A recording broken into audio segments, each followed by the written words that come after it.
welcome to DD India. New Delhi is set to host one of the biggest AI summit in the global south from 16th to 20th of February.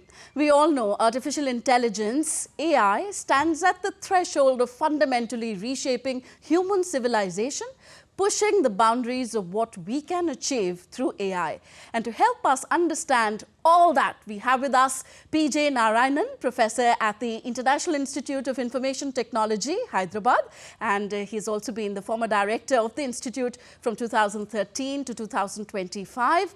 Narayanan ji is known for his work in computer vision, computer graphics, and parallel computing on the GPU. Welcome, sir, to DD India, and thank you for speaking to us. Well, India's AI Impact Summit has received a phenomenal response in terms of the registrations from across the world. Could you please tell us, perhaps in some more detail, about the principal objective of this summit? Yes, thank you, Tanvi, for inviting me to this. Yes, artificial intelligence is the talk of the town and it's really transformed the world in the last several years, in particular last 3 years after the ChatGPT kind of tool started becoming so popular and everybody using it. Now, suddenly everybody knows AI, everybody uses AI. So these AI summits have been going on for a few years. The first one was held in 2023 November in London. That was called AI Safety Summit. They talked about how to keep AI safety.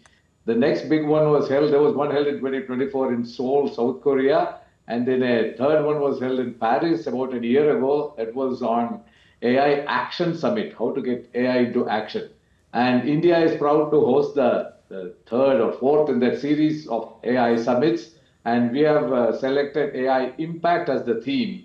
And because AI is now there everywhere and we wanted to make positive impact on the society, and especially in India, that's very, very important because there are so many things AI can transform in the Indian society to make us more efficient and more economical in many of the things that we do. That's why so much interest. And naturally, India is a major player in AI. In the Stanford AI Index, India was ranked number 3 behind USA and China in many aspects of AI innovation, AI manpower, skilling, and so on. So world is looking up to India to provide a lot of AI solutions, not just be a market for AI solution. So that's why there is so much interest in this summit, and I hear there are a lot of registrations, including lots of heads of state and others coming to this summit. You've been associated with the International Institute of Information Technology, IIIT Hyderabad, for over a decade as its director. What areas of AI are the IIITs particularly focused on, and why? That's a very good question. IIIT has been a major player in the AI academic circles in the country. We chose a path of very high research combined with high-end teaching in the institute. And one of the first areas of research that we opened was in natural language processing, which is what is all the ChatGPTs and Geminis do today at the core. So we have several research groups which are the topmost groups in the country in areas like natural language processing, machine translation, computer vision, robotics, data analytics, etc. And we are also the most productive academic group in the country in AI, ranked very high in the AI ranking across the world.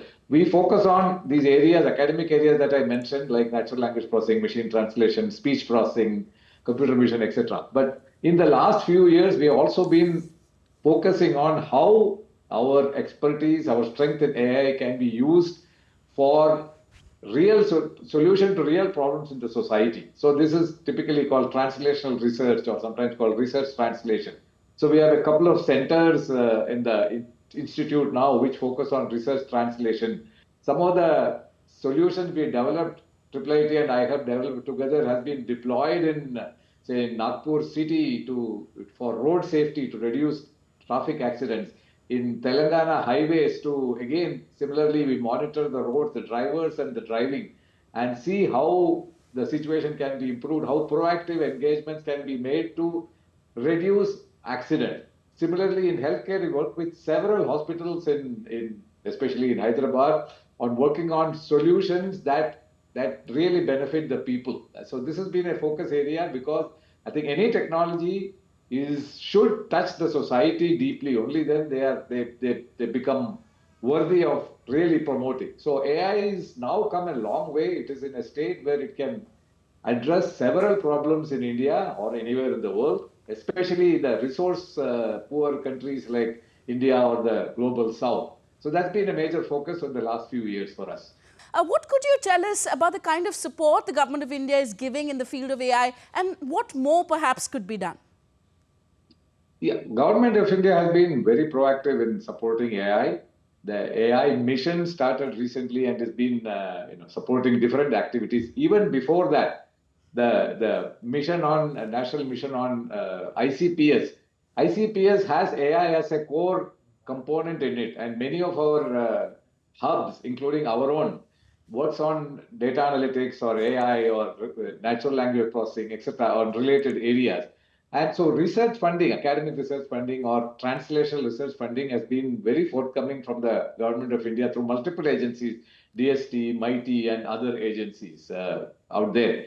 India AI mission has also been providing compute support. So in AI today, unfortunately, AI is a very expensive field today because you need extremely high-end computational machines, the GPU servers, which are very, very expensive in any academic institution in the world, not just the Indian ones, even the best of the academic institutions in the world are far short of computing resources that they need compared to the big companies that are promoting AI today, such as Google or Meta or OpenAI or Microsoft.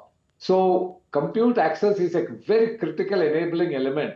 They say data is the new oil in the AI era. Everything depends on data. If data is the new oil, I would like to say compute is the fire that extracts the energy out of the oil.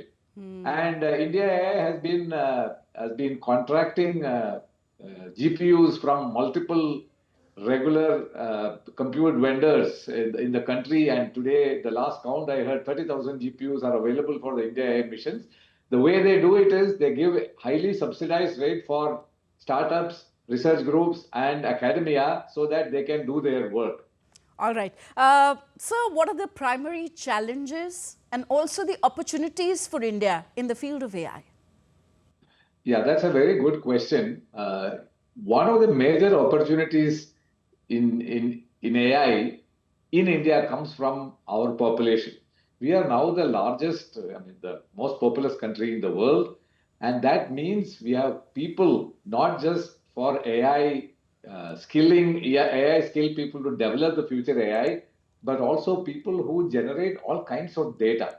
You may know today that the big companies, the OpenAI and the Google, the ChatGPT, Gemini kind of tool, they have virtually run out of new data that they can use to train and improve their system. The challenges also is that the resource. First, I mentioned about hardware resource, which is something that can be overcome, but data is also a resource that is not abundantly available in India. Okay. Lastly, sir, where do you see India in the field of AI, especially as regards its practical application, say 5 or 10 years down the line? Yeah, I think India has to be a major player in this AI game. Last week, I was in a meeting meeting along with the CEOs of many Indian companies and some academics with the Prime Minister, the Minister of IT, the Secretary of IT, and so on. And there were many points were discussed in that.